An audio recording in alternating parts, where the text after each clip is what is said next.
Sa iba pang balita, iba't ibang hakbang ay ilalatag ng pamahalaan upang matiyak na hindi mapipirwisyo ang ating mga kababayan sa nakatakdang pagpapatupad ng malalaking infrastructure projects sa Metro Manila.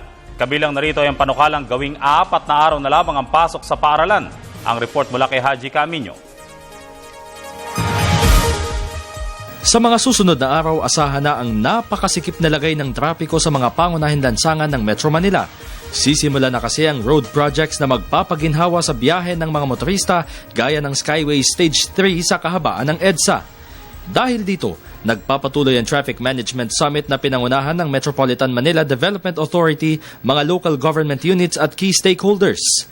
Tinalakay dito ang mga hakbang upang kahit paano'y maibsan ang usad pagong na trapiko sa mga maaapektuhang kalsada. Sa naturang summit, ipinapanukala ang ilang hakbang na makatutulong bilang alternatibo at sa kanila ito pagbobotohan. Kabilang sa pinag-iisipang gawin ay ang pagbalangkas ng alternatibong transportasyon para sa ating mga kababayan, gaya ng buhay sa Pasig River Ferry Service, paggamit ng motorsiklo at electronic vehicles.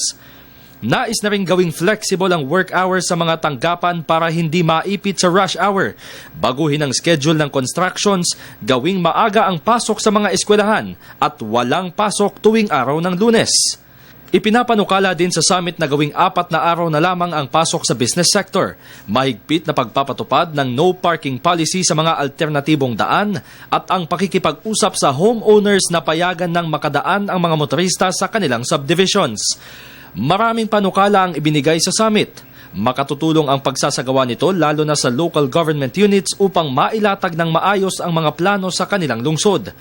Inaasahang makakapagdesisyon na ang mga otoridad ng babalangkasing alternatibong hakbang para sa kapakanan ng mga motoristang sumasakit ang ulo sa mahabang trapiko.